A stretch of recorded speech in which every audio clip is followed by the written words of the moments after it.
Hello, and welcome to the Many Parallels. We're your hosts, Trevor and Zach, and today we are talking about everybody's favorite topic, drugs. Yes, sir. Drugs.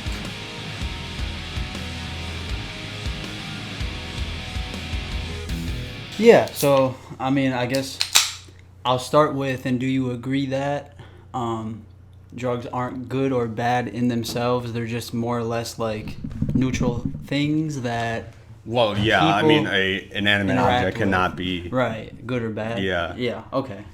And then I guess the follow up to that is, in your opinion, what drugs would be like on a regular basis okay or not okay?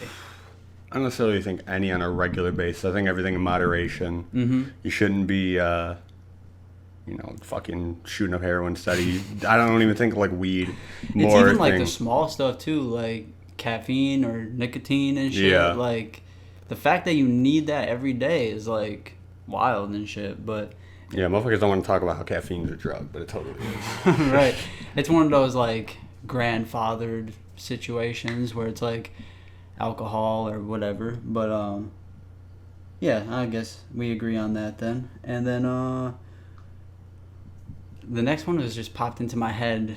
It's not really. There's probably more to talk about, but like, Fucking go for it. you think psychedelics are acceptable, or like, there's kind of a growing notion, I would say, about like psychedelics are being destigmatized or whatever, but like obviously those can be harmful in excess as well and shit. So honestly, I think with like acid, it's kind of dangerous. You need to make sure you know where you're getting it from because who knows what the fuck people are putting in it. Hell yeah. But if we're talking about like shrooms and shit, like I think that's something most people should at least try. Mm-hmm. But if you don't want to, don't. I don't think you're obligated to at all. Some people are like, oh, everyone's got. I completely disagree with that. Do Right. what you feel is fucking right. But Yeah, the whole like everybody's got to try it once, or like don't knock it till you try it. Like that's kind of true. That the second one, don't knock it till you try it, or don't knock it till you understand it. I would call it. That's a better way of putting it. Yeah, honestly, that is a much better way to say it because It's too long. yeah, exactly. It doesn't flow off the tongue as nicely, but understanding things, you can say like you're not going to fully understand something until you have hands-on experience. But at the same time, you can research and find out, oh, it affects everybody differently. So even if I have hands-on experience, it's not going to be the same compared to my experience to you. And you can try to make connections between those experiences that you're observing and kind of draw a more or less scientific analysis of like what that drug might do to you, or if you know yourself well enough, you might have an idea as to what that could do to you and shit. So it's like, yeah, for me, there's certain things that I don't fuck with. Like I never did acid. I'm not really eager to do it. I've had hella people offer me to do it with them, and it's like it might be a real good time, but I don't feel like there's no part of me. This is how I just look at it, like plain and simple. There's no part of me that's like I want to do that. Yeah. So, I think another part of it too is, so a lot of people go to drugs as an escape from the real world. Yeah. But especially in terms of psychedelics, I don't know if it's particularly just acid because I wasn't at the best place when I did mushrooms, but I was still at a much better place. But like when I did acid, I was extremely depressed, and I feel like that made me have a terrible trip. Mm-hmm. Every time, all the times I did it, I say I did it 2.5 times because I did it twice with visuals, and then I did another time where it's like I got the feeling of it, but no visuals. It was really weird. Oh, weird. Okay. But anyways, yeah, I think you need to be at the right mental space. A lot of people will be like, oh, I'll do acid and it'll help me get out of my funk. And it's like, if you're in a funk, you shouldn't be doing it. You're gonna fucking regret it because, especially if you're not prepared and you think it's gonna solve everything, because what it'll do is, like that subconscious, those subconscious thoughts you run away from, those demons, it's going to just fucking fling them at you and fucking give them some roids while it's at it. Yeah, so, intensified. Yeah, you're going to have to face them. You can't run away, and I have a question. You need to be ready. So, okay, because I've talked to a couple people about like the idea of what is, because I haven't done it, what's the experience really like? Because obviously from what I've heard, it's like you're not really like people can't describe how they felt or what they were thinking about once they come back a lot of the time. So it's like, how do you do any kind of analysis or bring back any kind of like conclusion if you don't even recall what was going on during time? So my question, I guess, is more or less like, what did you feel? Were you able to have like complex, deep thoughts, or like not really? So those complex, deep thoughts were all just kind of shallow murmuring. When I did it with Jay, so you ever watching like a movie? There's always like the two people on drugs, and one of them's rambling about fucking space and the meaning of the universe, and the other one's just sitting there not paying attention, zoned the fuck out. I was the one rambling about nonsense. Okay. But looking back, it was like I was not saying anything of meaning or value. It was just random jibber Thoughts jabber. and shit. Okay. Yeah. But like I can remember how I felt during the trips and like some of the experiences and shit of being depressed, I remember feeling as if every time I exhaled, life was literally leaving me and that I was gonna fucking die if I didn't inhale immediately. It was a really fucking weird feeling.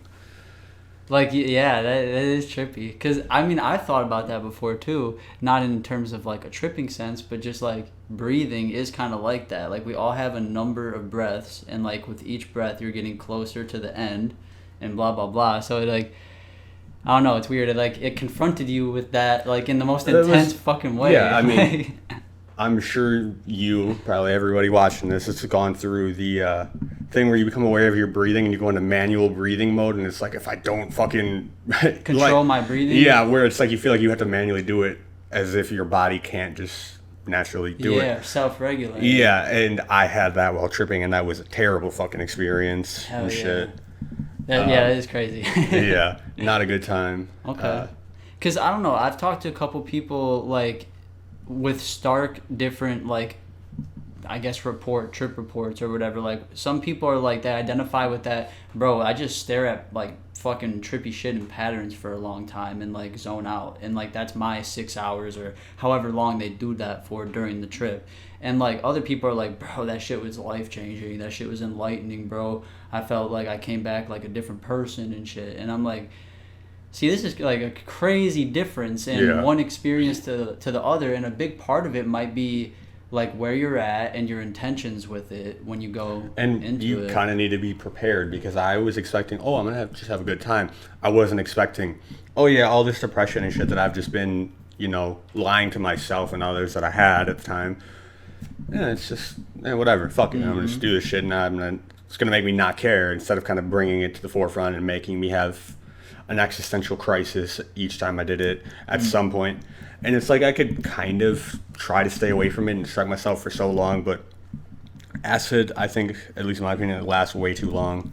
Right. So hella long. Like that's been like, because a part of me is like, well, when I get offered, why don't I do it? Maybe it would be a cool thing. I don't really have any like, we all got our things that we like, our dirt that we come from, our fucked up past, and all this different stuff, whatever. But like, I don't feel like I hold that with me and shit, and like I want to work towards everything that's good. So like, maybe this would be a good thing. But then because I don't have that want to do it, I'm like, nah. Like I'm never gonna, like, I'm never gonna, but I'm not willing to venture into that territory. Honestly, like, I feel like if you don't feel the need to, if you don't even care, if you don't want to, don't fucking do it. One, I would say, like, I think shrooms is a much better experience personally.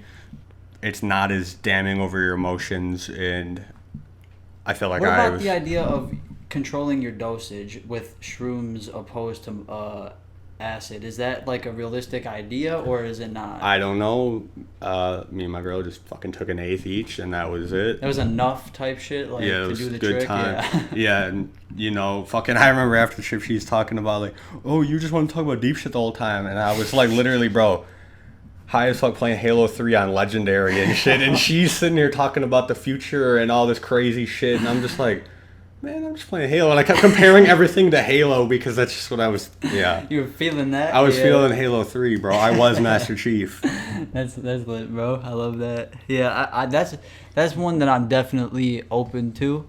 And, like, I've heard from some people, like, oh, if you don't hit that threshold amount, like, let's just say an eighth or something, then, like, it's not even worth it type shit. Like, you're not going to get the I guess the euphoria. Yeah, like the breakthrough or like the real experience from it. So like, yeah, but it's the thing is with that is like, I don't know, like it's I don't want to say it's super like it's more natural compared to a lot of other things, but like, cause is LSD like natural or not? No, it's like Manufactured. Yeah, type shit. Yeah, Make and the like chemical. I know whatever, there's dip the like sheets. there's plants that induce like Yeah, similar effects, but it's not like LSD. Yeah, like it could be kind of compared from my understanding. I'm not a fucking chemist or anything. I don't know Oh, shit yeah. about the exacts of it. A botanist. But from what I hear, it's similar to the manufacture of like how they would make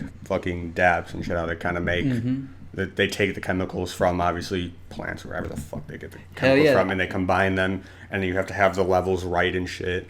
I guess if anything, it'd be more comparable to something like meth in terms of manufacturing, not in terms of like fucking taking process it. of cultivation. Yeah. As far as I am aware, but roast me in the comments if I'm wrong, I guess. No, for real. Like, yeah, we're just fucking we're spitballing, but it's like that's my thought. Like mushrooms, like marijuana, you could literally find outside if like the landscapes weren't like shaped the way that they are today. So it's like that's just kind of cool, and like it's probably been around for long time, and that's part of what I have in here. So it's like, let me see. I think I skipped it. Hold on. Oh yeah. So some of the most commonly used things throughout all of history, I guess, like if you're going off of empirical data or whatever,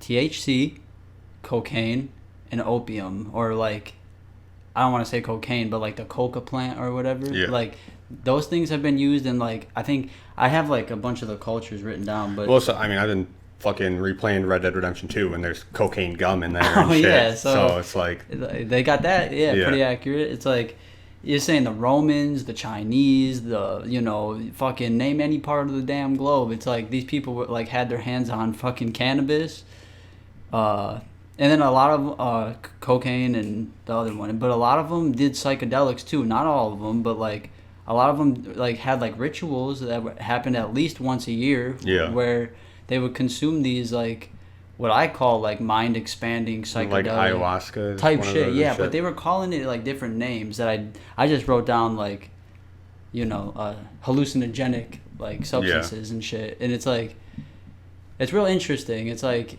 that's one that is not it's way more taboo here. Like people aren't commonly doing fucking because it fucks with how you view the world, and that's partially why I would assume at least people got to points in society where, we must sacrifice virgins to the mountain.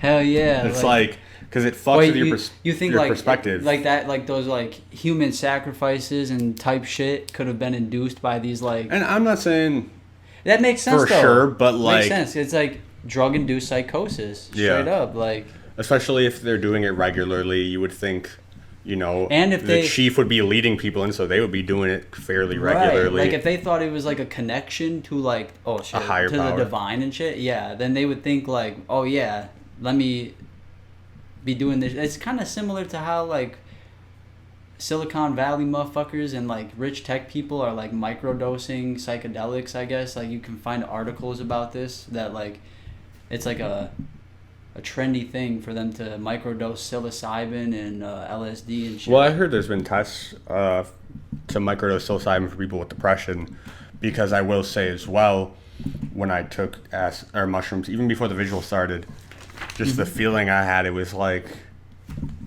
the depression went away damn near. And as I said, like I was at a much better place than I was when I took acid, when I took mushrooms, but I still was fairly deep in my depression and shit, compared to where I am now. And that's why I'm like, I don't know if it was necessarily the mushrooms or if it's coincidental, but then you saying that just reminded me there is been talk of people microdosing psilocybin. Ghostman talks about taking psilocybin all the time. I mean I remember back when I was like a big Peep fan, Lil Peep, fucking, he had a Montreality, whatever it's called. It's like a bigger channel. Yeah. He did an interview and he was like, "Oh, I think people should take mushrooms like once every 6 months or something along the lines of that." And like, he's like, it's just like a nice massage on your brain type of thing. And I'm like, that's real interesting. Like, it made me like, I wasn't stigmatized towards it, but it made me like, oh, that's an interesting way of like looking at it, you know? See, that how I view drugs as a whole is kind of, it should be a vacation. People who, you know, smoke every fucking day and fucking, or drink every day or whatever the hell, I think that is detrimental. I think it should be... Well, because you're not living your life as if you don't need it. Yeah. You're living it as if you do. And it's like it's a joy thing. You're going to get numb to it. If you were to go to a fucking water park every day, you're going to get sick of it. But it's nice to go, you know, once a year or something to unwind. And I think how often drugs for people, it varies from person to person. But I definitely think modern society has made it too normalized and convenient, especially in terms of alcohol. Like, that shit's just, everyone goes, you go out to an outing, you're going to drink, and it's like, I don't think you should be drinking that often. It's terrible for you. Right. And like, this is just a thought popped up, but like, the worst thing is when, like, and I say this too, like, with other people, like, if my dad or somebody says this, like, everybody's got something that they're, like, a vice or that they're addicted to or whatever. It's like, that's a terrible comparative way I think the statement is true, but the meaning behind it is flawed. Because people use that as justification. Yes, exactly. But I don't think that's fair. I think, yes, everybody has something, and it's to say that we're all in this together. We all have shit we struggle with that we need to overcome. Right. And it doesn't mean that, they're entangled with something that's hard to overcome. Let me entangle myself. Yeah, so it don't really matter if I am with everyone. It's like, no, they have their own vices, I have my own. And it shows that I'm not at this bottom point alone. Right. But I can do better, and so can they. And we could maybe help each other because we're both at a low. Right, like I get, like, I didn't think about it, like there's another way to kind of interpret those words and shit, yeah. But like, I feel like most people interpret it how you're saying of, oh yeah, fuck it, I'm gonna, you know, there's people addicted to gambling, so, you know, if I just fucking, smoking weed isn't as bad, just do it every fucking day and not do anything with my life because I'm too busy smoking. Right, or like, I don't know, thinking that there's no long-term consequences for that, like, we're not even talking about, like, it's just, there's multiple long-term consequences, bro. But do you agree that nobody should be able to regulate or tell another human being what to put in their body? That's a very, that's a tough question to say. Because I feel like my view on that constantly changes because I've seen how drugs can ruin people. But at the same time, it's like, survival of the fittest, if you will. Like, you gotta let them choose their own. You gotta let them choose, but I think it needs to be more education on this shit. Because people are just like, this is bad. They don't say why it's bad. They don't go into a lot of the shit, I feel like. Yeah. I think that needs to be more widespread. But if you know all that and you decide, I'm gonna go down to the local store and buy me some fucking meth, well, I think you should be able to do that as long as you are aware. Yeah. It's a weird thing where it's like let's invert it for a second. Like, if you're a drug dealer and you're giving somebody the thing, but you're not making them get it, like, you still are contributing to something that's bad. Like, you're still, like, it's not bad, but, like, that's the thing. It's like, you're just helping the person get what they want. But is what they want good for them? That's not for you to say, but knowing that it could lead to like a destructive path, would you still be morally comfortable giving that to somebody? Like, I don't think I could ever like morally be like a dope dealer. Like, yeah, right. I've sold like some weed to people. You've probably, everybody's probably at one point when they're younger or some shit, but it's like, again, that you could find that walking home in theory. Like, it should be natural, but if it's like pills, cocaine, these hard drugs that really could like deteriorate somebody's life if they get hooked or whatever, then it's like, damn, like you can go to bed at night thinking about that. I don't know. Yeah, it's interesting. It's just like it's a weird thing because I think, you know, people should be allowed to do what they want, even if it's fucking stupid. Mm-hmm. And it's not putting somebody else at harm, obviously. And that's where you can make the argument of, oh, well, if you're selling drugs, then you're putting people at harm. But you can make that argument to... That the drug isn't harmful, right? It's how people use it. Yeah. Yes. But you can make the argument with, like, oh, people sell cigarettes, people sell alcohol, and that's bad. But it's interesting because it's like, I guess if you look at it from a viewpoint of, like, what's the net positive of giving person said drug? Like, what is the positive? Like, for them, not for you. You're making money, obviously. But, like, what's the positive for them? That they're happy for a little bit? So, I mean, one big positive, too, is you know that whatever you're getting is clean. You're not going to have to run that risk of it being laced. If you're a good source, yeah. Yeah. You also know that, you know, you're not going to get in trouble with the law and all that shit and have to be more... And that's an interesting way of looking at it as well, is that you're like, if you're a dealer or something or somebody pushing these substances, then it's like, because people should be able to get what they want and do what they want in an ideally free place, then like they're willing to do what the government is not allowing. So it's like, it's kind of like, it can be flipped to be looked at in an honorable type of way too, where it's like they're willing to do this thing. But like, is it really honorable if those like prescription pills you just sold like killed, I don't know, 5 people? Like shit. But so I mean, that's what I mean of like, if that were to be the case, I think more education needs to be in like, oh, just so you know, do not take more than this amount. Yeah. You will fucking die. Hell yeah. And just kind of have that shit. But then you can, again, argue, oh, well, if you're regulating it, then people can't do what they want. If they want to take that much and fucking die, that's their choice, I guess. But at least to have knowledge of, if you do this much, you will fucking die. Be careful.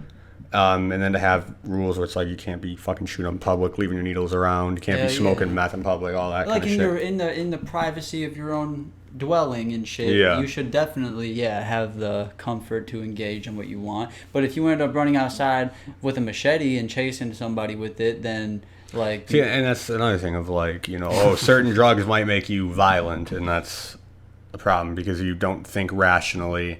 Mm-hmm. And there's just so many fucking layers. That's why this is an ever going fucking debate. Yeah, it's like, there's probably like, I guess at least for our country, there's like always been regulation, but there's probably been a long history of regulation on different types of drugs. But it also would free up money from our law enforcement to put it into better things instead of going after all these fucking people who are just... Mm-hmm.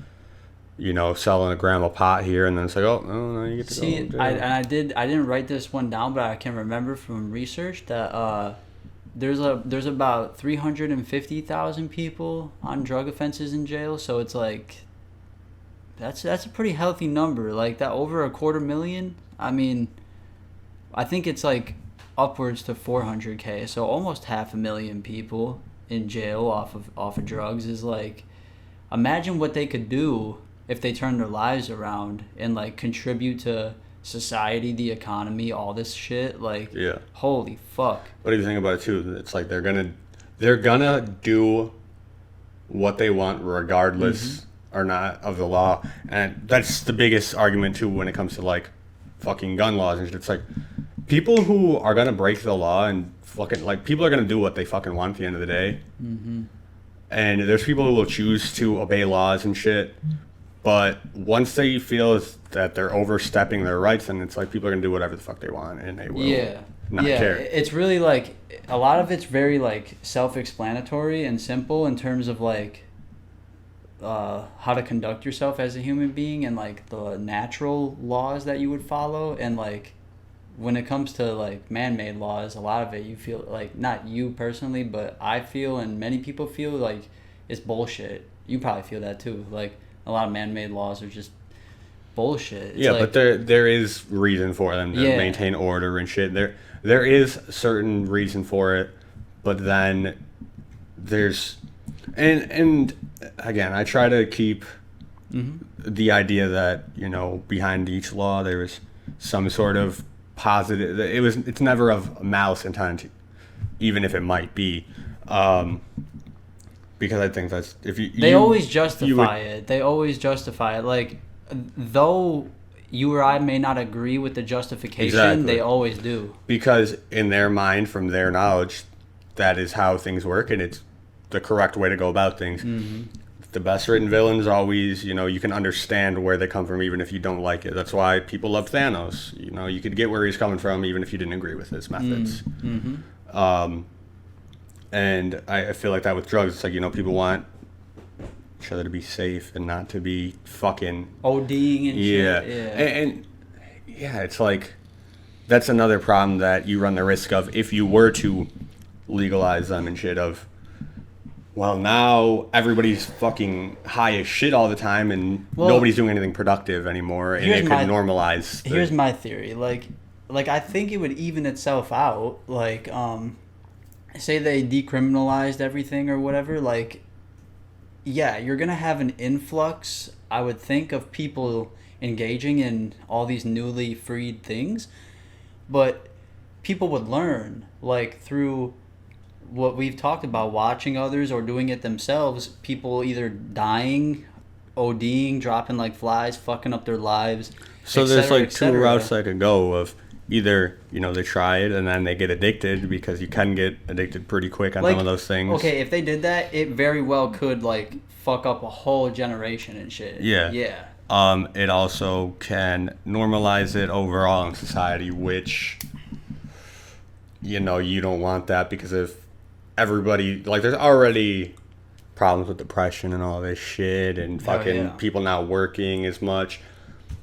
That would just, you know, accentuate those type of things. Exactly. For sure. But then also I feel like, you know, if everybody, because as you said, there would be a boom if they legalized them all and shit, of people who were like, oh, it's legal, I might as well just give it a try now. And then politicians and all that shit, people be like, everybody's doing fucking drugs and we see the problems.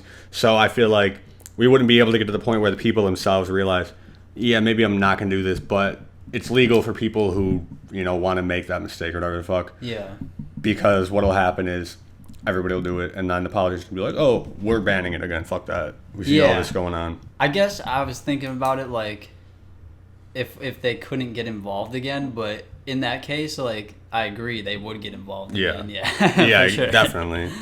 There's too much incentive for them to have it that way, I think, you know, like, because again, it's like we're going in circles with my point right here, but like, if they didn't have it that way, like, if they didn't over time make a law against that drug and then that drug and then that drug, then, like,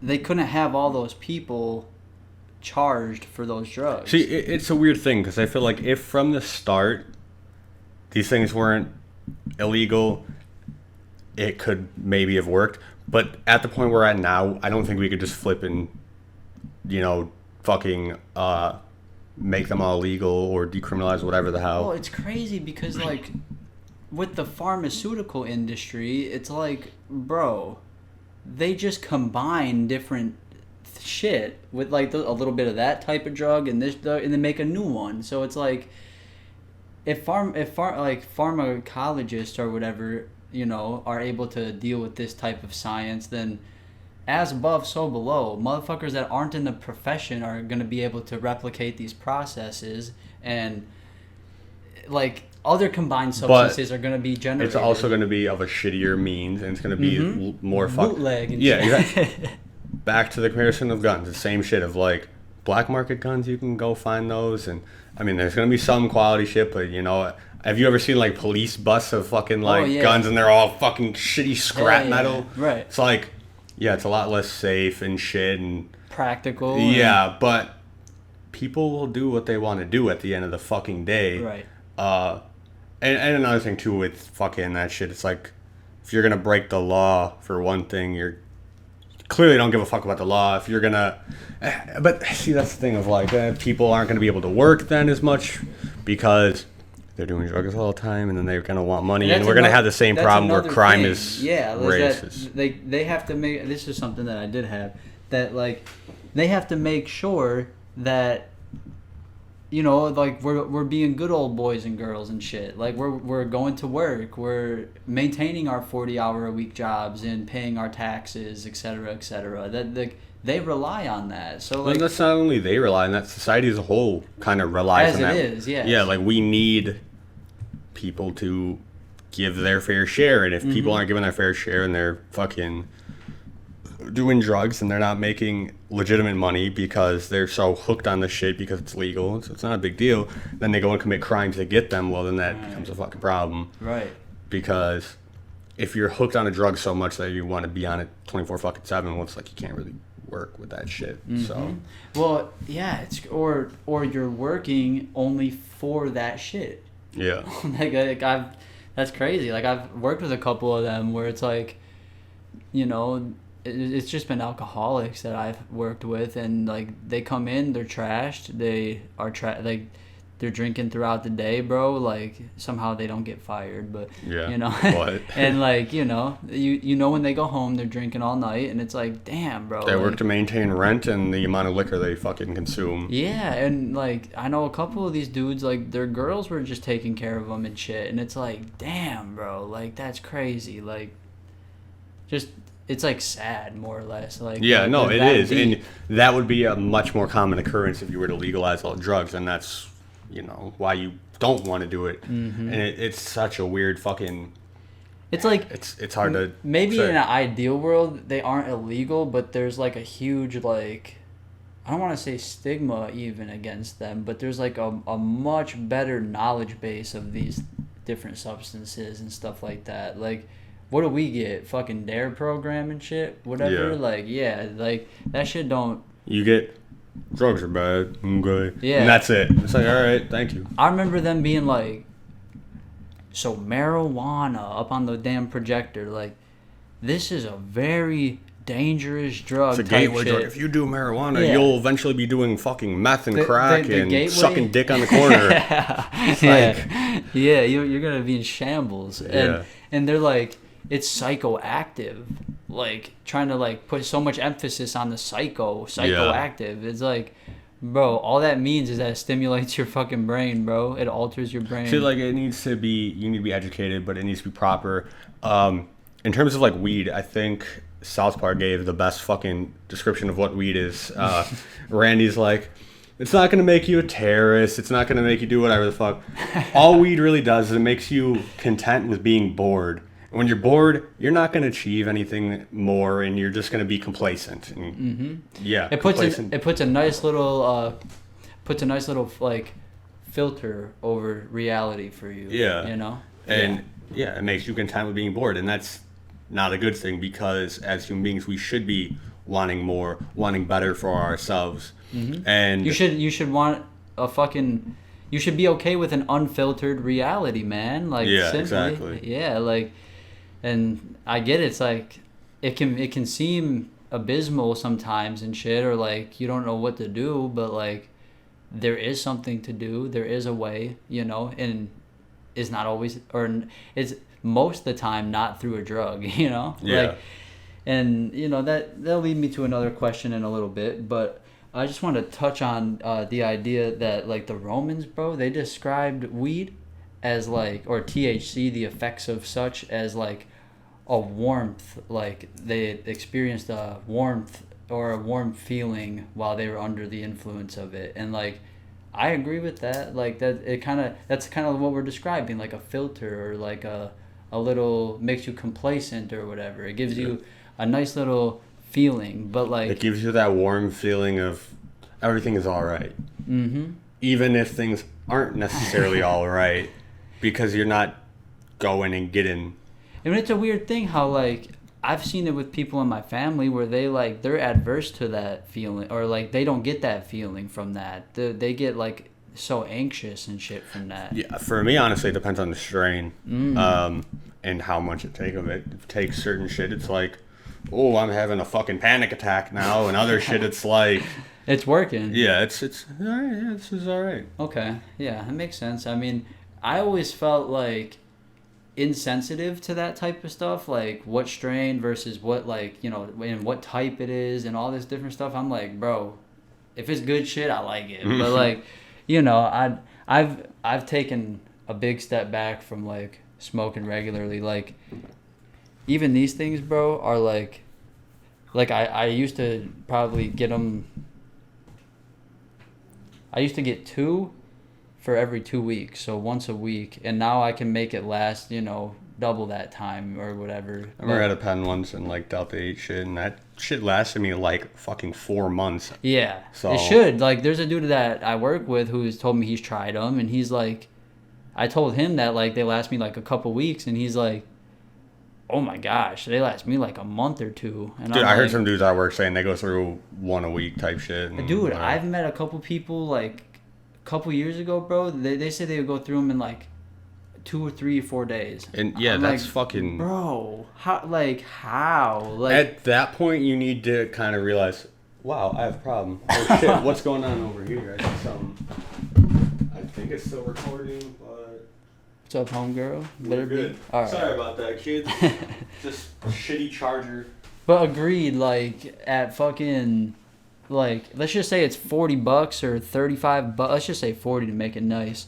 If you're doing one of those in 3 days, and so you're getting 2 a week, let's say. I mean, that's why I stopped smoking cigarettes. That shit Bro. adds up, bro. Yeah. Because I was smoking, like, I got to about, like, a pack a week just because I fucking, What did it run you? well, Money. you know, I would tend to buy both packs at once, then you get it cheaper. So it was like $17 for 2 packs. And then, you know, that's every 2 fucking weeks. So shit adds up. And even though it's not a bunch of fucking money, it was still like, before that, it was like a pack would last me a month. And when I started working, I fucking, because of like my ADHD, I'll hyperfixate on something and I'll just fucking grind the fuck out of it. And then when it's time to go to the next task, I'll take a step back. I need to kind of readjust my brain to get out of what I was just doing to get on to the next thing. Yeah. And to do that, I would always, you know, because if I'm just sitting in my office or at my desk, I always feel like, oh, my boss is going to come in, I'm going to get fucking bitched at, even though it's for like fucking, you know, couple seconds or whatever. Right. They don't really care. I've had my boss come in and talk to fucking me or other people about random shit for like 30 minutes. But anyways, like, I always would feel guilty. So then I wouldn't feel as guilty smoking cigarettes. I'd go out and smoke a cigarette. And then that became like every fucking 2 hours or so, I'd go smoke a grit throughout work and shit would just add the hell up. Right. Yeah. Like, I still feel that with my nicotine, bro. Like, it's pretty much the same cost wise, like, as you're doing, and like, or as you were doing, and it's like, I think about that like over the course of a year and shit. I'm like, holy fuck, like, I don't need to be spending that, but I'm working on it. Like, and with this thing, it's like scaling that back has like saved me a tremendous amount of money too. But I know it's not like as good as it gets. You know, it gets better than that. I could save even more money. So it's like, and put it towards better shit. So it's like, honestly, I liked having nicotine gum because it gave me the benefits of smoking a cigarette, but I didn't have to go outside and do shit. Yeah. And I didn't feel as guilty because I think too, you know, someone just having ADHD is, I don't know if you notice, like fucking with pens all the goddamn time when we're out podcasting. I need to be doing something actively. yeah. Chewing gum can kind of help with that. There is something different with cigarettes. I remember when I was inpatient once, they were even talking about how it's a form of like therapy thing because it stimulates all your senses. You're tasting the, you know, nicotine. You are breathing more controllably. So that's like meditative. You're looking at the cigarette or whatever the fuck. You can feel it in your hands and on your lips. It's like you're I get what you smelling mean. it. Yeah, Yeah. it stimulates all your senses except for like hearing. And in that way, it was a form of meditation. And she was like, with where you're at with your depression, because I was like, when I was fucking, I think it was my first time going inpatient. Okay. She was like, I wouldn't really recommend you quit just yet. I think you should kind of get some more strategies in line before you quit. And honestly, that Yeah, like I've read since like there is positive benefits to nicotine, and that's why I haven't like full out stopped, but I haven't Yeah. bought and shit because I know I'll overdo it.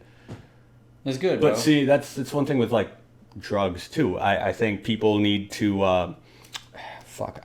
Know their limits and shit. I think it was Switzerland maybe that did this. I could be wrong. I know it was a European country. I'm pretty sure it began with an S. If it wasn't Switzerland, Sweden, something like yeah, that. it was one of those two probably. Them Nordic ass motherfuckers. Yeah, but they like decriminalized heroin because they had a huge heroin problem. Yeah. And what they did is like you can get it for free, but you have to do it at these inpatient clinics.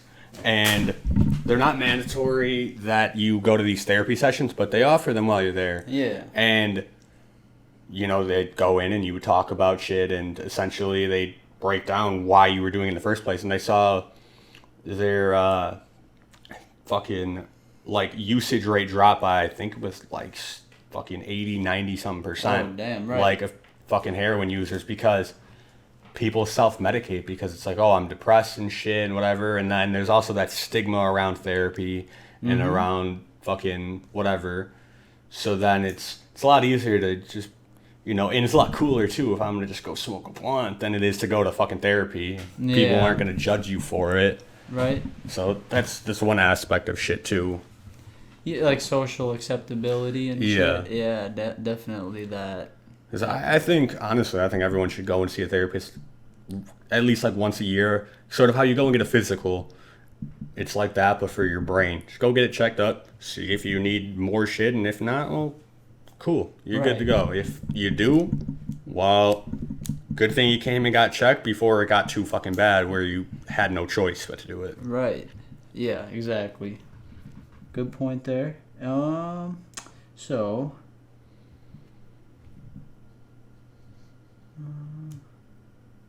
Oh yeah, I wanted to mention this. I found out recently that somebody in my life, I don't want to, exactly disclose, they believe, bro, that this is just absurd. Any person that does any drug besides alcohol is like just trying to, like, they're destroying their life. They're not accepted, at least not by that individual. They won't tolerate them or accept them in their life. I don't know what's the reasoning for accepting alcohol. Wait, like they won't accept people? Yeah, that do anything besides alcohol. Not even smoking a cigarette, nothing. And like, all they do is drink and jack themselves up on caffeine. And like, I heard through the grapevine that it's because of family things. And I'm like, I get it. Like, if you were scarred or like a really negative imprint was made on you by these things, I get that. Like, you might really have a disdain for them, but to throw the baby out with the bathwater is not cool, like, at all. Like, that's like, I was telling the person I was talking to about it, like, that's just like lunatic almost to just think like, because if you're going by that logic, then it's like all these people that are out here fucked up, like, by the tens of thousands that are on drugs and shit, like, no sympathy for them. They don't need help. Fuck them. They chose that. Like, that's like congruent with her line of thinking. And I see that as very inhumane. You have a hardened heart, bro. That needs to be softened. Like, how do you have that hard of a heart? Like, that's crazy. Yeah. It's like you definitely, be sympathetic and shit. Care for other people, even if you think their choices were fucking terrible or awful. Mm-hmm. There is always redemption. Exactly. Room for it. Always room for redeeming yourself and coming out of hell. Yeah. If you will. Right. Like, yeah, exactly. To just be like, no, like, you're damned. Like, fuck you. Like, what? Like, what kind of faithless opinion is this? But hate the sin, not the sinner. Yeah, exactly. It's like the best thing, if you really hate that shit, what the best thing you could do is love those people. Exactly, because they are victims to the thing. Yeah, like, not ostracize them and cast them away. Like, that, yeah, it's, I don't know, I wanted to bring that up. I'm glad you agree that that's a kind of a weird thing. And it's like alcohol, giving that the pass, just, I don't know why, but seemingly because it's like normalized to such an extent, is like, come on, bro. Like, you can go to sleep thinking these things, like Yeah. that level of hypocrisy. Is this person against weed and shit? Yeah, too? yeah, all and, that. and that's weird. There's so many people like, oh yeah, fuck weed, but alcohol is fine. It's like, dude, alcohol is way worse for you.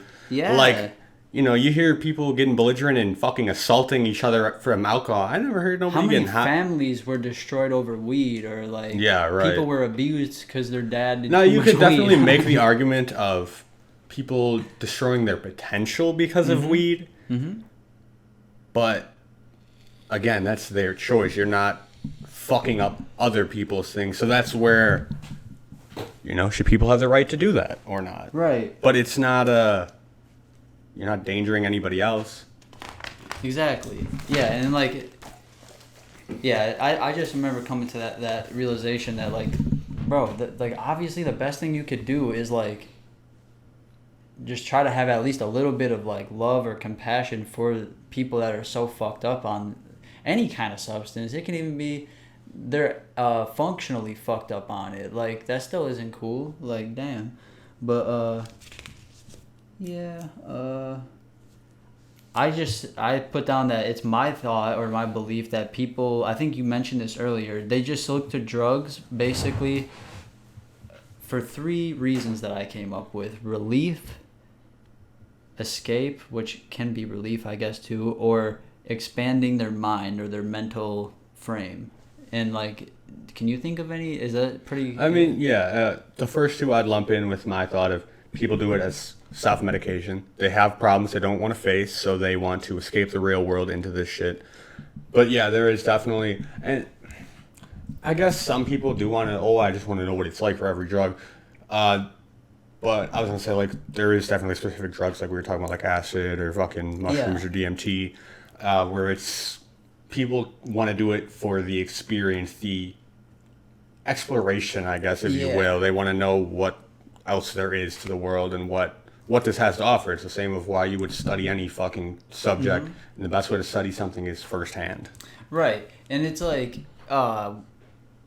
thinking about, like, drugs is just such a broad umbrella term. So that, like, when it comes to these kind of like oral hallucinogens and stuff like that, or even just psychedelics in general, these are like rooted in deep tradition that have like helped people or been used for like therapy and different types of things. So it's like that's a little different than like pills and shit like that. Yeah. So it's just like you got to make that clear differentiation when it comes to shit like that. Yeah, but then it's also just like, again, you know, there is some people who want to experience shit, and I mean, there's a distinction of they're not as addictive and all that shit, and some of them have rooted history, but not all of them. I mean, acid's history goes back to like, I don't know if it was created during MK Ultra, but around that era, I'm pretty like, sure it's I when. have that right here, bro. That it's kind of like we've went in eras and shit, and I think we've talked about it like loosely before, but what's it called? Pretty much like THC, this is just from what I researched for this shit, THC and hallucinogens took over in the 60s. That was like the main thing. And what's real crazy about that is like me getting more into rock and roll and shit. Like I do research about these old bands, and like some of them I find out that like Grateful Dead, for example, bro, they literally had like government, like through their label, government connections who were just supplying them with psychedelics and housing them in a place like damn near where my dad's from in upstate New York and shit. And like they were just housing them there with a big nice house and like giving them psychedelics to create this type of trippy ass music to get like tons of radio play. I mean, to get tons of radio play, I don't know, probably, but it ended up getting tons of radio play and shit. Like one of the biggest bands of that hippie era, and like from what I hear is other that shit like that too.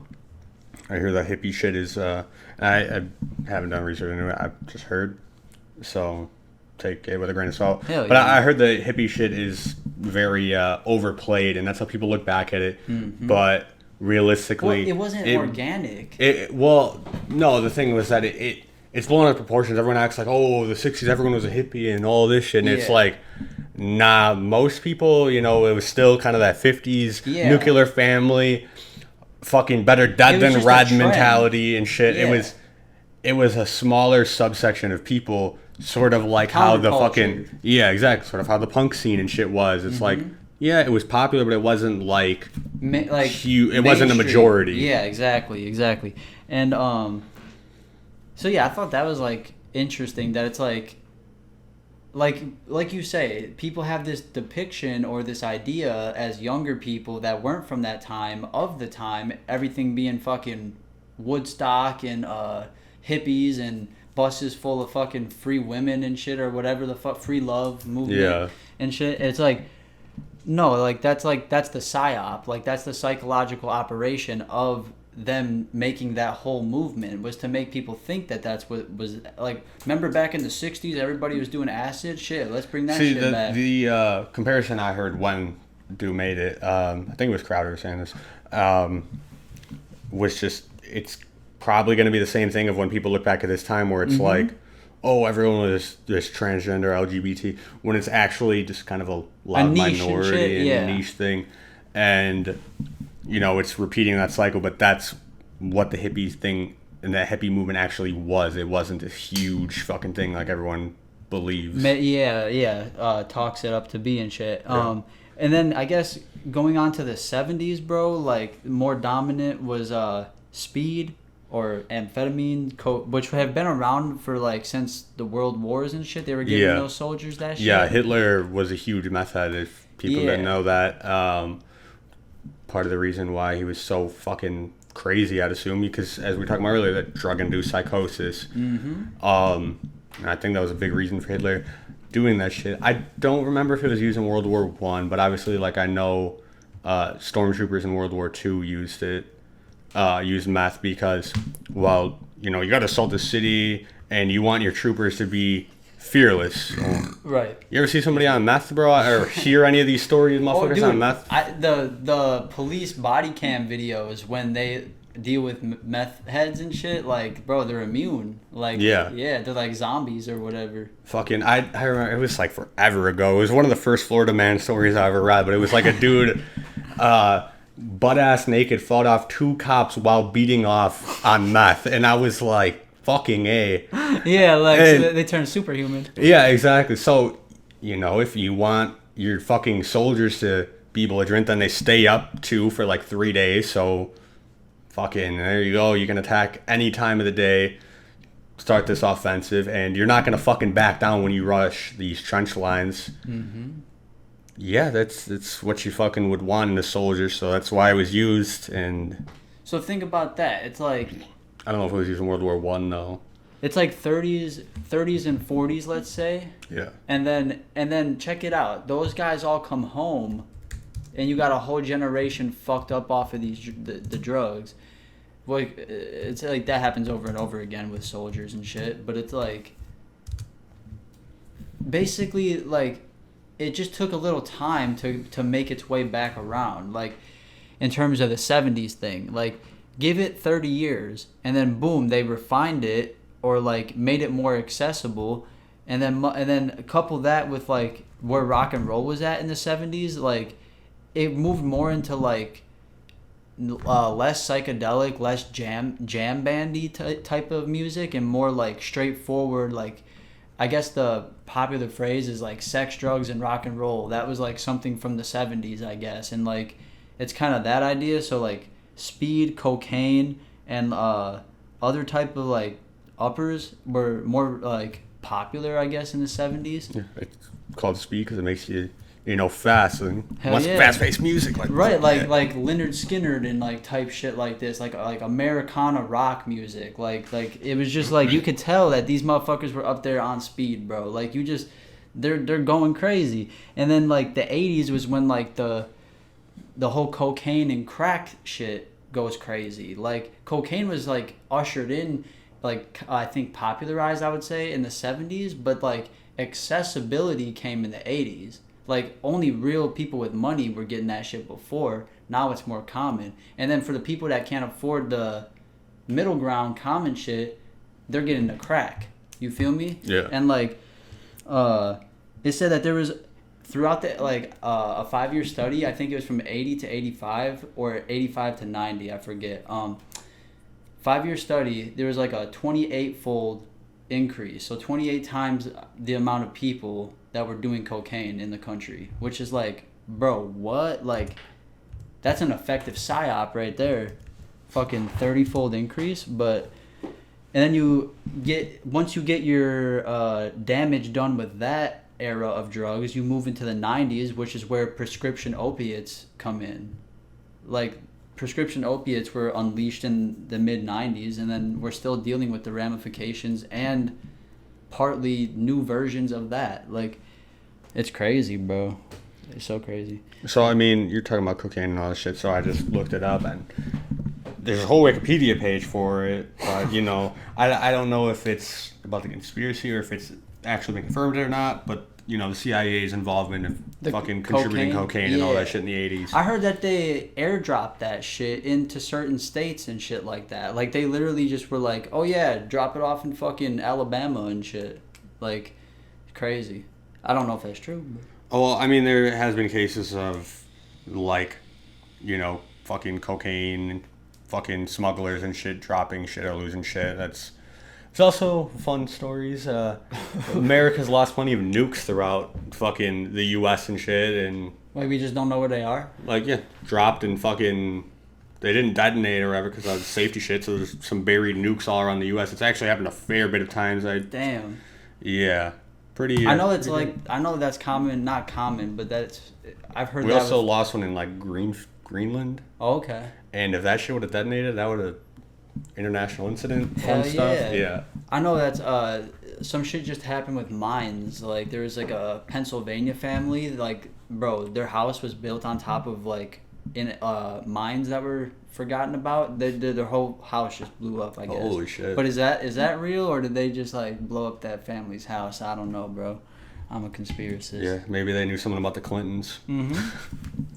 About that, yeah, exactly. About that fucking that cocaine, because apparently this is what I heard, bro. That Bill Clinton, he was the governor of, well, it was either Arkansas or Alabama, one of those two states. And while he's governor, he allows the cocaine to be dropped off in his state, while George Bush, the older one, senior, the first one, he's in office. So, like... So what do you mean dropped off? Because I would assume the way they would do it is they would probably... Like, let's say brought in from Colombia and dropped off in his state, in his backyard, quote-unquote, and then, like, distributed throughout the country. Yeah, so it's just sort of a turn a blind eye, I would assume. It's like... Yeah, like, do me this solid, bro, and then I'll get you a presidency seat. Like, the way I would... fucking, this is a lot to fucking read. The way that I would assume they would go about it, though, if, you know, you go to a different country... Fucking Colombia, Costa Rica, one of those countries where fuck, you sell them a bunch of cocaine for cheap, and be like, hey, we're gonna just if you fly this slow, you'll be under radar or some shit. And right. There's this landing field here. What?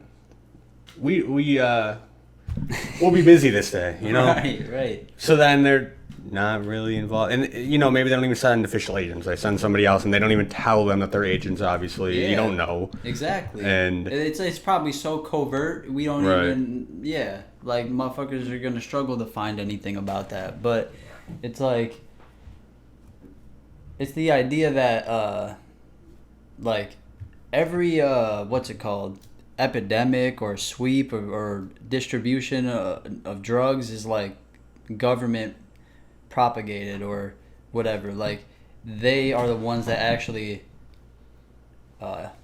put them onto society, not like... It's the idea of introducing a problem knowing that you have the solution for it.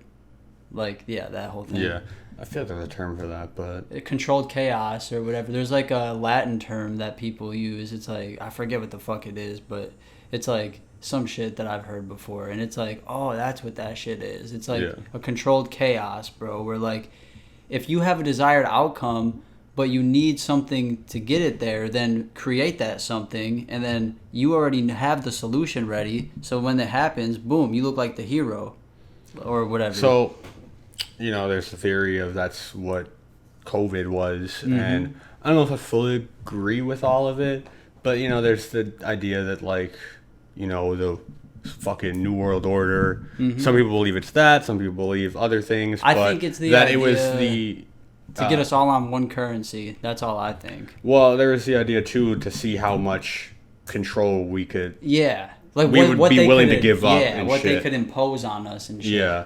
Stay inside. And to just kind of see that power, because it's like, all right, we can do this now. Let's go to something actually threatening and shit. So Right. that it was the trial run, if you will. Yeah, I could agree with that as well. Like that's the theory, at least. And if that theory is true, it makes a lot of sense.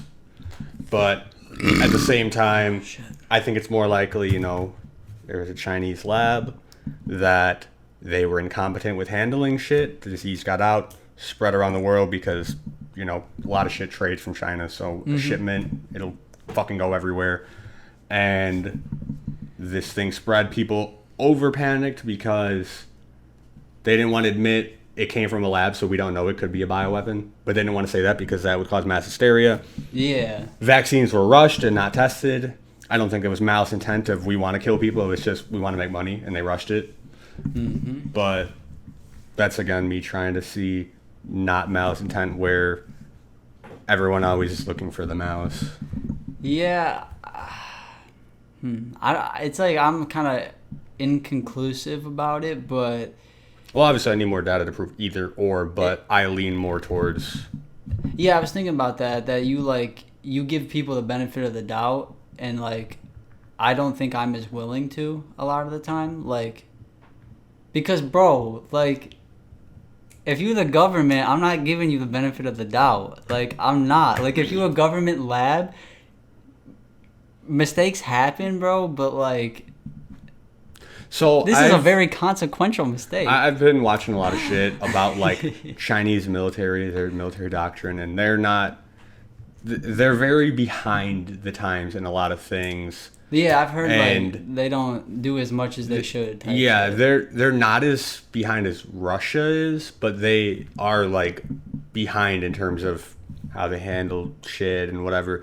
And I think it's fairly plausible they just didn't. Somebody didn't proper practice procedures of but see, keeping like, the virus, because we do fucking virus shit here and Yeah. test them, and then the fucking governments probably are like, we know this came from a lab in China, and they assume this is probably a fucking bioweapon, but you don't want to cause mass fucking hysteria because that's not good. Yeah, the thing is that there's so much conflicting information with that, where it's like, I've looked up like, has it been isolated? Because I've heard from so many different sources that it hasn't. Like, they've never isolated COVID itself, but then you can look it up online and you can find that it's been isolated. So then I'm like, I don't know what the fuck that really means. Like, I know what it means. It's like anytime there's like a disease, they want to isolate it so that they can figure out how to make a vaccine. See, for and all it. the variants too are because they rush these vaccines without properly testing them, which that's not a misinformation claim. In court, Pfizer has admitted to not properly testing the fucking vaccine that they pushed out, saying that so like, this video still might get taken off YouTube because of this shit, but hopefully not. But you know, they admitted to that, and you could say that's because of money, whatever the fuck. But what that does is if it treats some of it but not all, it just forces the virus to mutate, and that's why people who got the vaccine were more likely to get the variants, and why they needed these. What you're saying is like in alignment with the idea that they didn't properly isolate the the virus, right? Like they So didn't it's like properly do it. if you make a fucking wall, but there's like a little hole just Right. right there, and you pour water down there, it's like it's not going to block everything. It's going to go through the little holes. Yeah. And it's going to adapt to it. That's how you kind of have to think of it. So there's holes in their shit, bro. Yeah, exactly. Yeah. It stopped some things, but it didn't stop it all. So it forces the virus to mutate.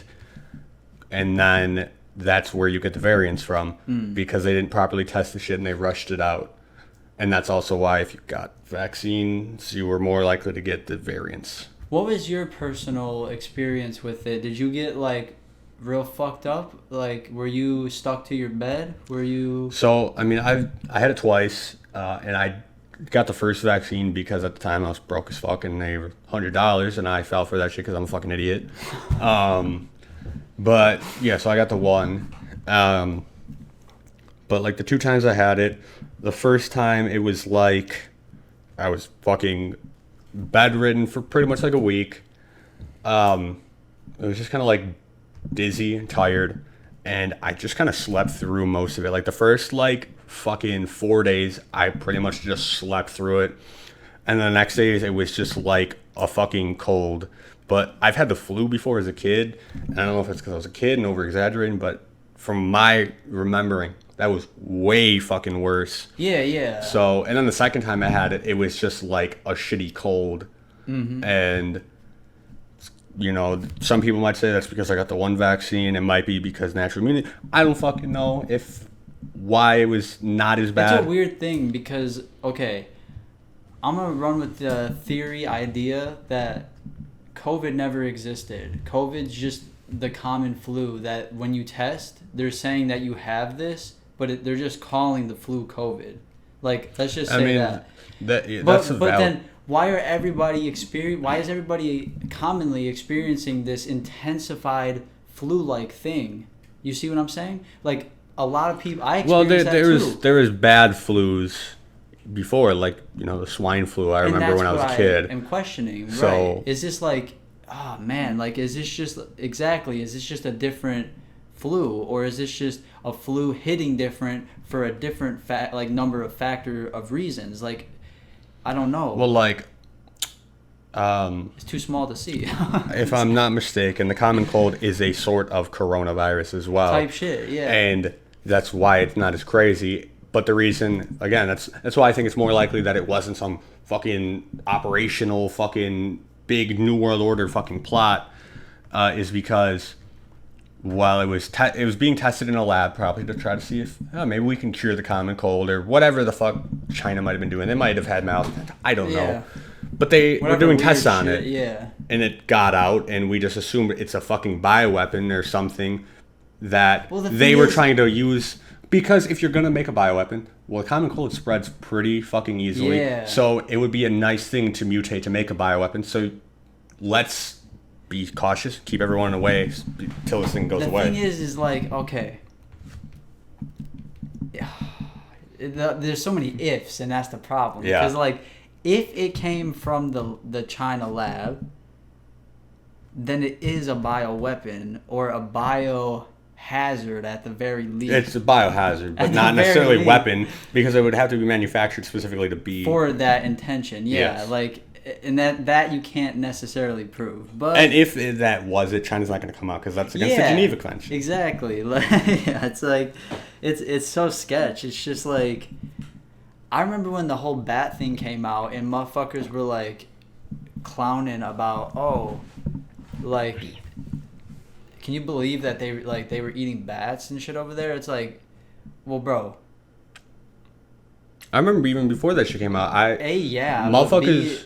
Like, what's the likelihood that it came to the market from the lab, though? That it didn't just spawn from the fucking bat? Like, yeah. And who's to say, the first dude who ate the bat, it wasn't from the bat, it was from the dude in the lab. Maybe the dude worked at the Wuhan coronavirus research facility.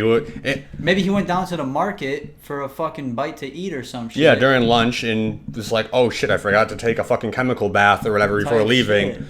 It probably doesn't fucking matter. But I guess my idea was that, like, it's about the action, not the intention with that, where it's like the action of negligence that led to the outbreak is the offensive thing. Like, your negligence was offensive. Like, you should have had proper, precautions or whatever to make sure that didn't happen.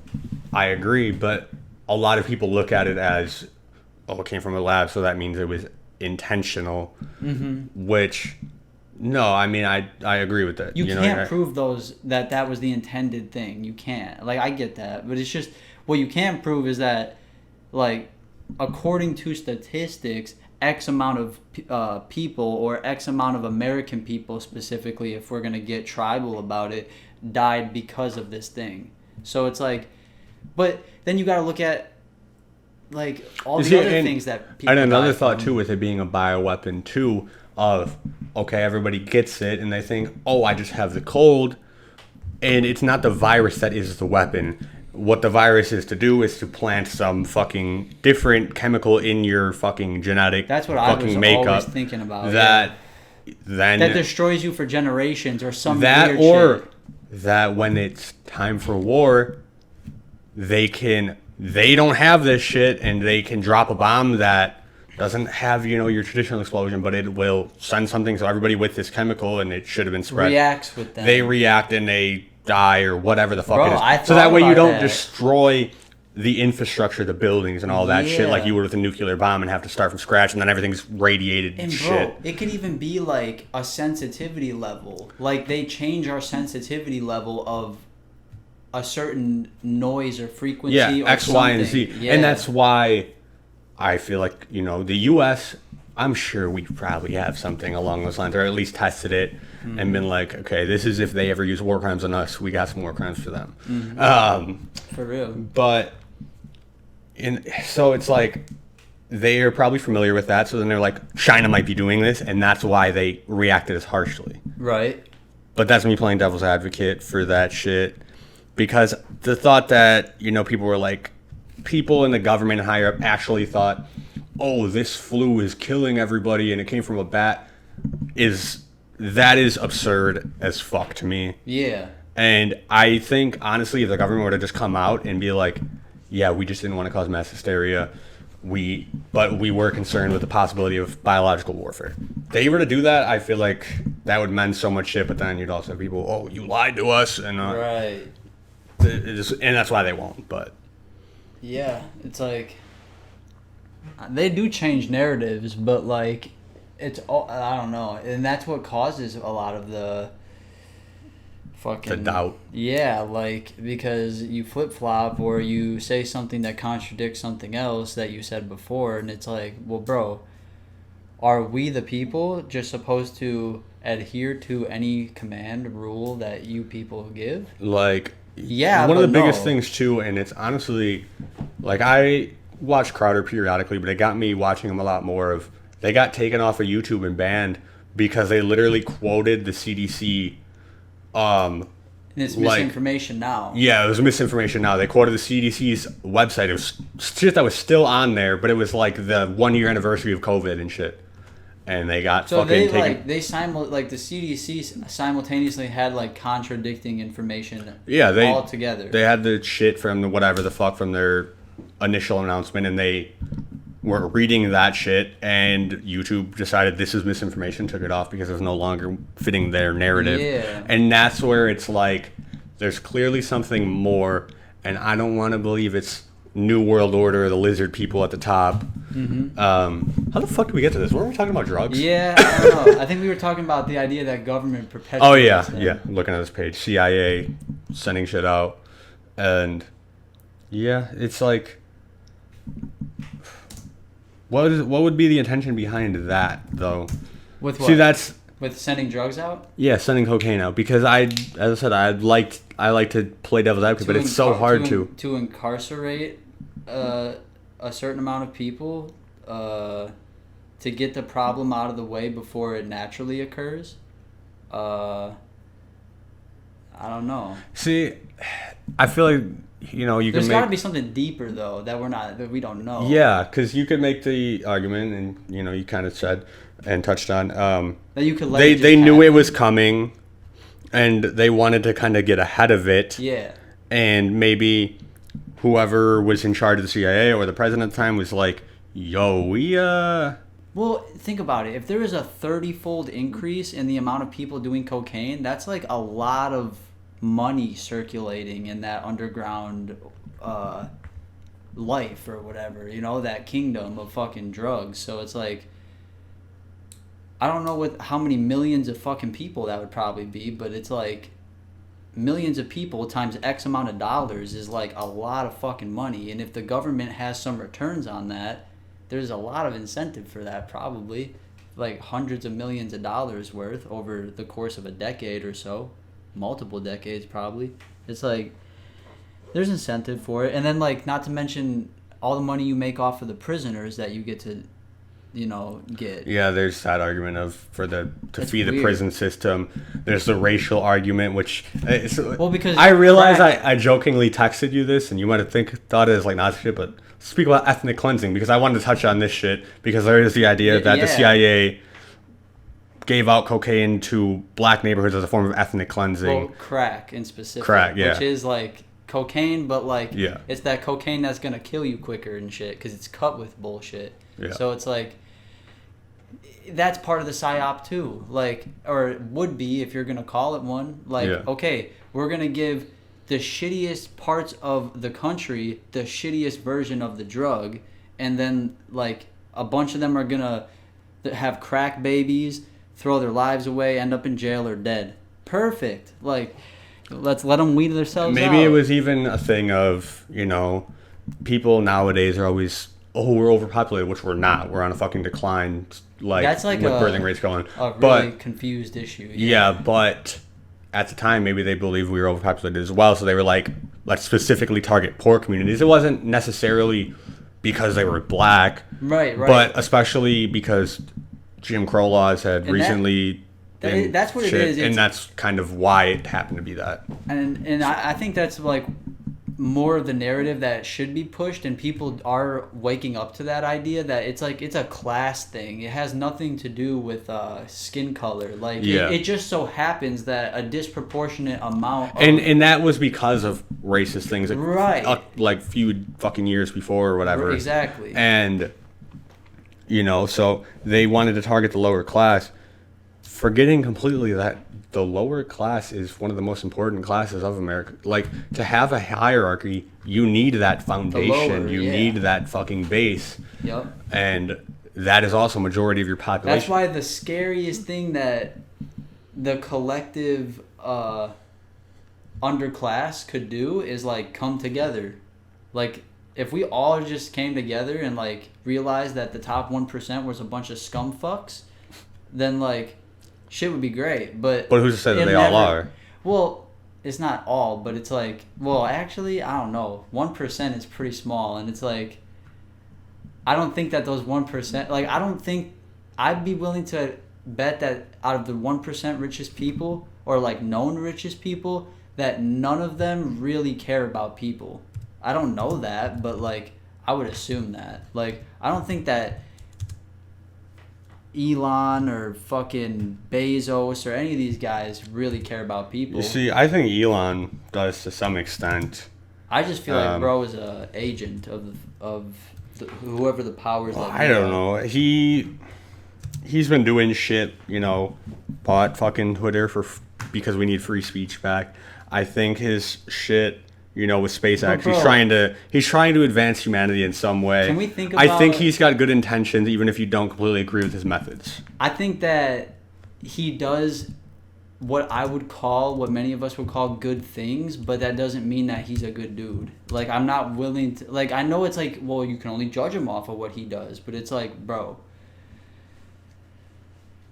I'd rather just not judge him.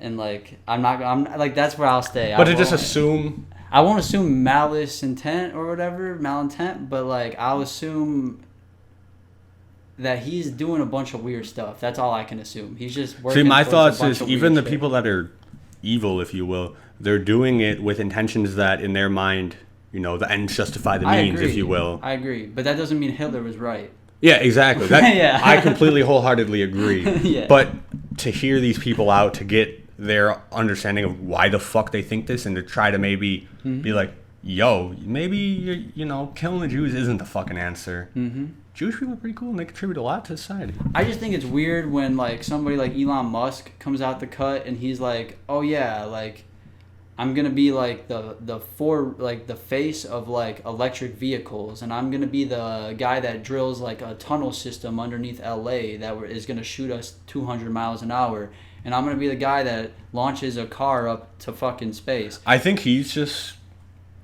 got these high aspirations of Like, what I think that humans he's- can do, and he's, caught up in the science fiction realm, and he's trying to make that shit reality. Yeah. And He seems like a bot, bro. Like, the way that he is, like, comes across. He seems like a robot that they programmed, bro. But I know he's a human and shit. Yeah, no, the way he he's yeah, awkward. if you watch him talk, yeah, he's awkward. He's very socially awkward. But I also feel like a lot of the smarter motherfuckers are socially awkward because you're not spending your time interacting with people and doing all that shit. You're spending your time learning shit. You're nerding the fuck out about fucking rocket propellant and all fucking different shit. So, can we talk about, this is just something that popped into my head because I think I remember reading it a while ago, like way back in the day, that like X, because like, bro, you know XXX Tentacion, like, you know, rapper X. Yeah. So like that like made me back then like look up the significance of like what is the significance of X and shit, and that's like representative of Christ and shit. So it's like Elon Musk like bringing the X to the masses is like really weird because it's like esoterically it's like he's bringing Christ to the masses, but he's not. He's bringing like New Age science. The opposite. Yeah. It's like an inversion or. But who's to say science is against Christ? It might not be. I mean, it likely is like because if Christ was magic, the way people say, then it's like science is the other side of the coin. As I like to say, is magic is just science you can't explain. Yeah, it's the other side of the coin. Yeah, like you got to flip it over, and that's where the science is at, on the back of the label. Yeah, that's where you get the description. The ingredients and shit. Yeah. This doesn't have ingredients because it's just water, but no science in that shit. No science, just good water and a good old story that's hard to read because of the silver fucking thing. Because of the inconvenient color scheme of the shit. Yeah. But yeah, bro. Back to drugs, bro. Anyway. I was gonna say back to drugs. We've been going for 120-ish. If you wanted to cut this and go to the members only. Yeah, bro. Unless you got another question that. I just wanted to throw in real quick. The Romans also noted that too much opium is not a good thing. So that shit's been around. I will strong agree with that statement. And then kill your local heroin dealer. Yeah, I'm actually not inciting violence. Is there any virtue to being sober in your opinion? Think about that for 1 second. Your mind is much more clear and you are able to perceive the things around you properly and able to act and make judgments accordingly. Yeah. And much more efficiently.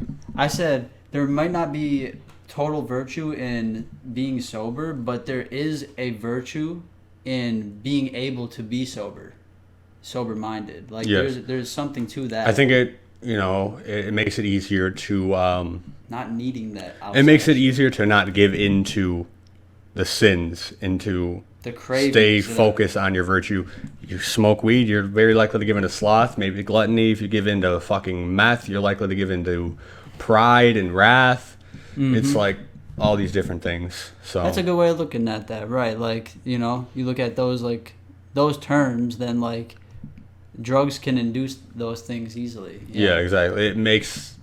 It puts you on a very fine line. Mm-hmm. And I think there is people who can, balance that, and I think it's all right to do it from occasion, but if you do it constantly, you're getting close to that sin. Right. That's a good way to advertise too. We got to make the 7 Sins and the 7 Virtues series for our Patreon. So if you're interested in that, make sure to subscribe to that shit. Next week we will be talking about big cities, unless the subject changes, if we don't have enough, or if we just talk and end up talking about more Psy-Ops, because why not? Because there's so many of them. Dude, honestly. Love and thank you for tuning into this shit. As I said, check out our Patreon for members-only content. You get an extra hour, and you get the episodes 2 days early. Until next Thursday. Have a great rest of your day. Like and subscribe. Love you. Love you.